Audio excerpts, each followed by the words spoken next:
Good morning, Patreon. Chaz made a comment on the Going Deeper post talking about, the importance of trying out other people's stuff so that you know whether or not you should actually buy something. I have some thoughts on that. The first is, Chaz makes a good point here because most preppers equate possession to proficiency. I own this thing, therefore I am proficient with this thing. I can tell you for a fact, having one of these does not mean that you know how to shoot one of these. And if you haven't shot one of those recently, take it from me, it's only like riding a bike to a point. Yes, there's muscle memory, and yes, the fundamentals remain the same, but the actual doing of the things matters. And so, just because you own something does not, look, I could own a set of tap shoes, doesn't mean I can tap dance, right? And then there's degrees of proficiency. I own lots of pots and pans.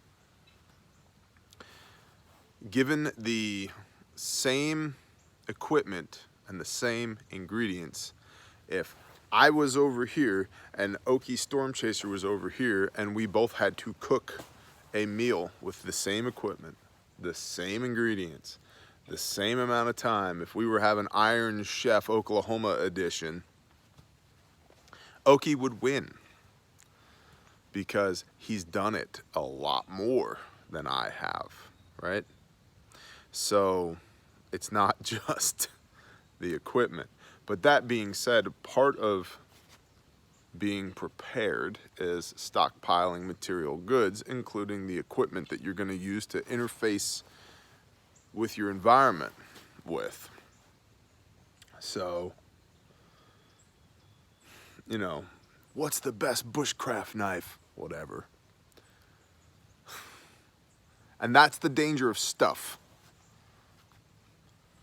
Well, my rifle cost, don't care. I don't care. I have a $1,000 AR-10, including the glass, over there-ish, that will outshoot the vast majority of people who ever snuggle down behind it and get a good cheek weld. The vast majority. The vast majority of people holding this pistol that's on my hip cannot shoot as accurately as this pistol can. At a time when I shot regularly, at 10 yards, I could shoot a ragged one-hole group of an entire magazine, 13 rounds out of this 45 of these. Ragged one-hole group. Not quite there again yet. So the equipment is the sexy stuff. It's what people get wrapped around the axles on. Man, if I bought Dave Canterbury's $250 bushcraft knife, I'll be like Dave Canterbury when I bushcraft.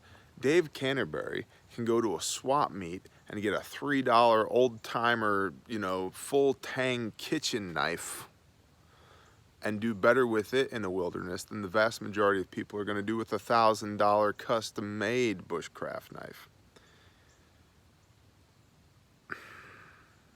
And I don't care that that pisses a lot of people off, but it's a fact. So, with the preamble that the equipment matters far less than your ability to use the equipment, and I mean far, far less than your ability to use it. knowing what equipment you should acquire to then utilize with your skills does matter.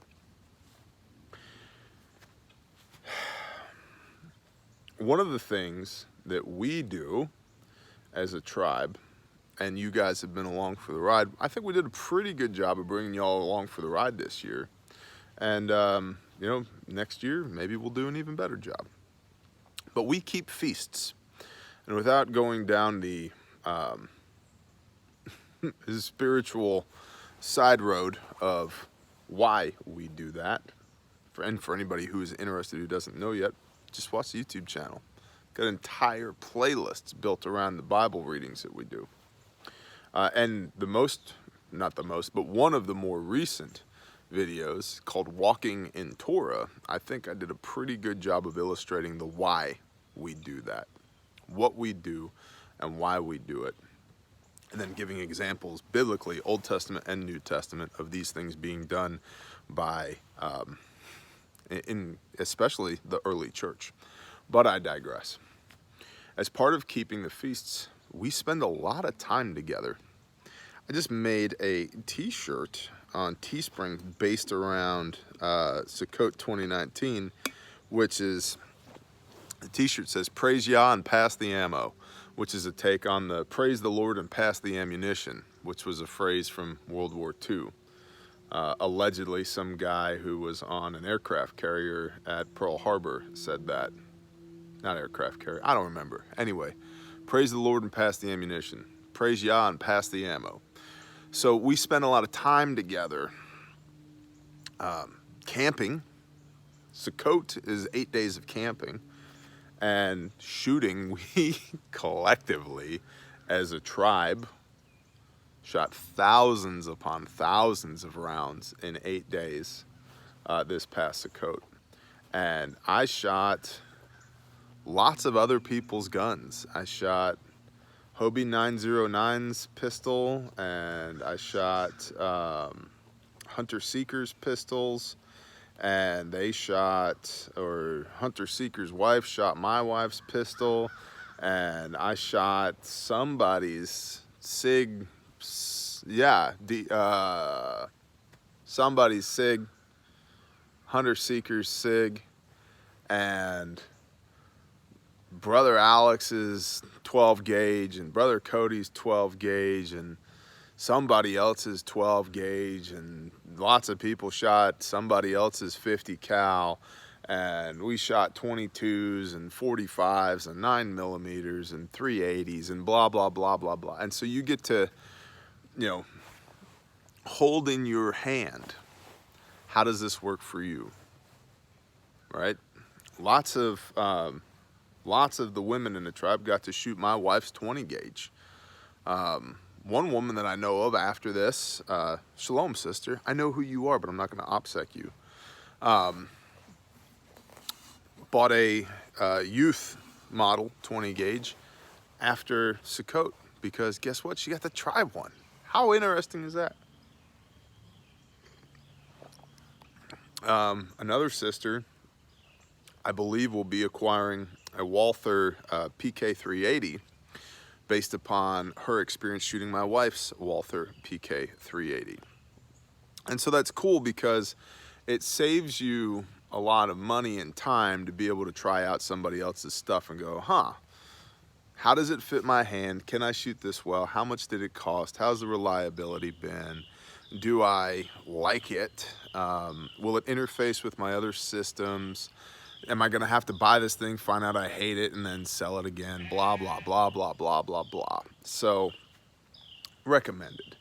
You know, and then seeing how other people do things. Like, we had several families camping here and elsewhere, and seeing, hey, you know, I like the way your rainfly works, or good idea on your ground sheet for this tent, or do you like that tent? Do you not like that tent? How are you gonna cook that? Oh, that propane stove is awesome, cool. How do you build a fire?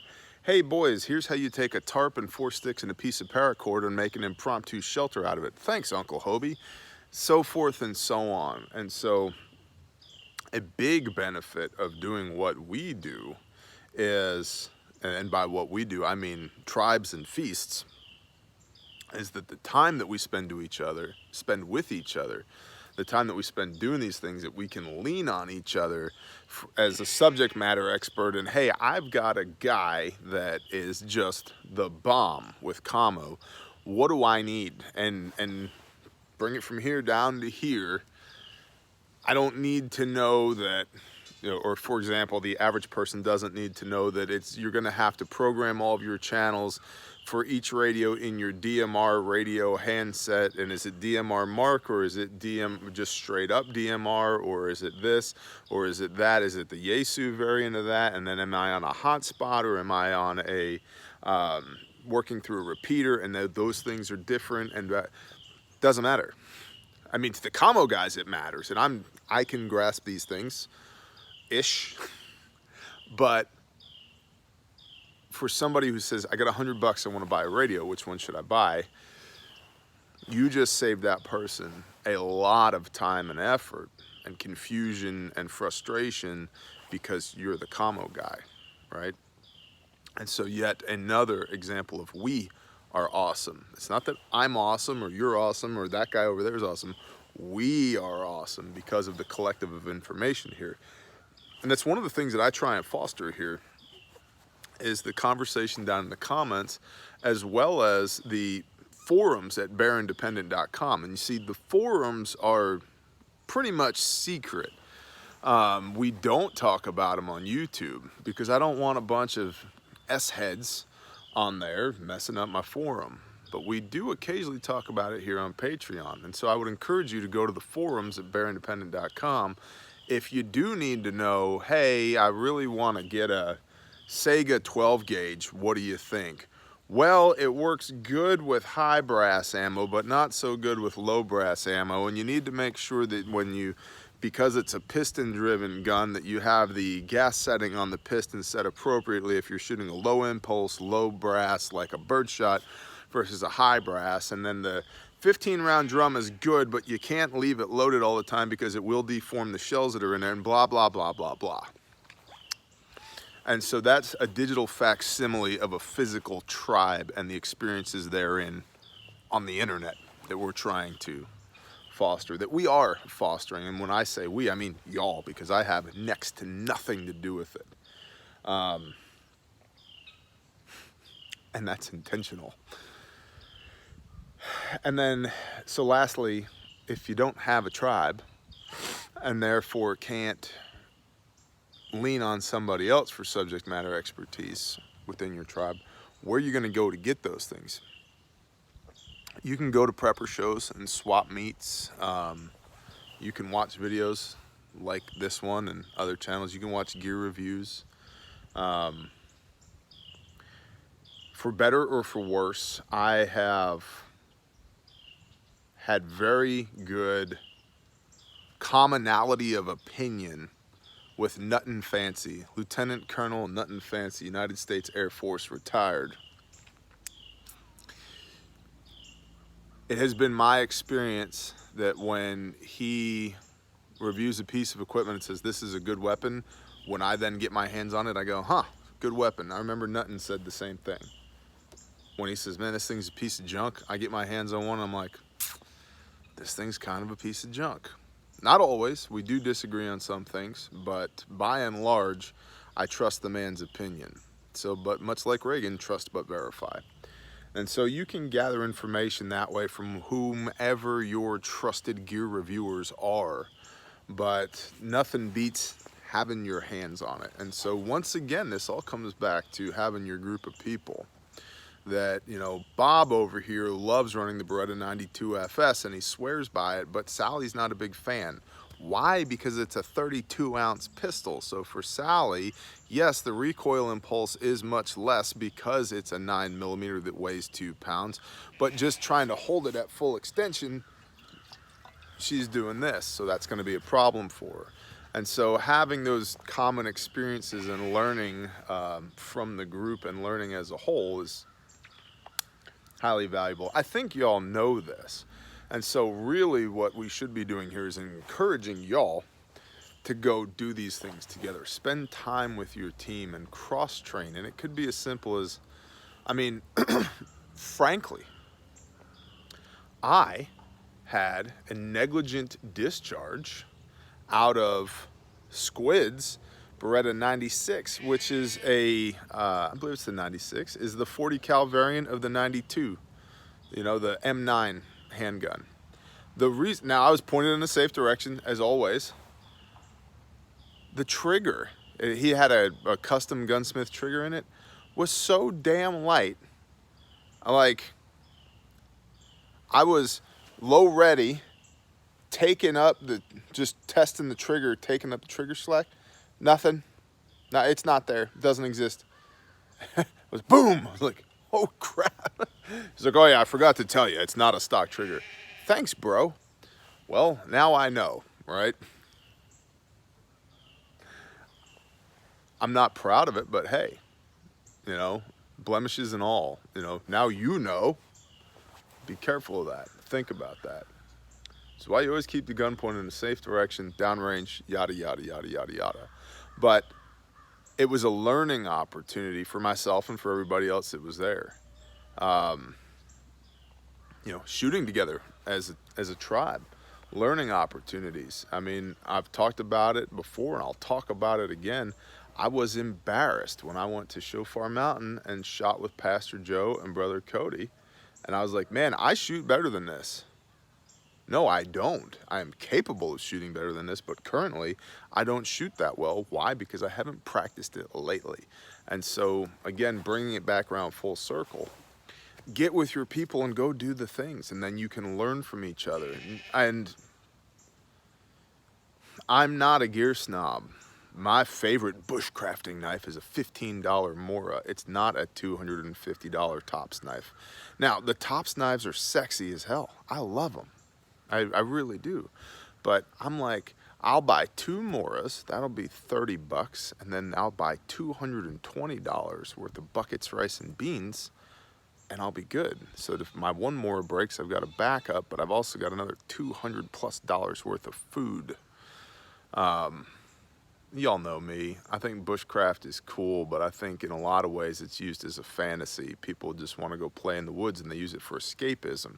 But the application of bushcrafting to an actual survival experience, it depends on what you're trying to do. Out there, sure. If you got nothing, but I don't want to be in a position where I'm out there with nothing. I don't want to be surviving. Just perpetuating what we've got. And here comes the mail lady. No. She's just stopping at the mailbox. Good job. Anyway. Yeah, there's value in trying other people's stuff before you commit to buying it on your own. And every one of us has boxes, I'm sure, has boxes full of stuff that they bought thinking it would be a good deal, and it's not. You can keep those things around for training purposes. Give them away to people that you care about that don't necessarily have a budget for preparedness. Or sell them to buy stuff that you do want.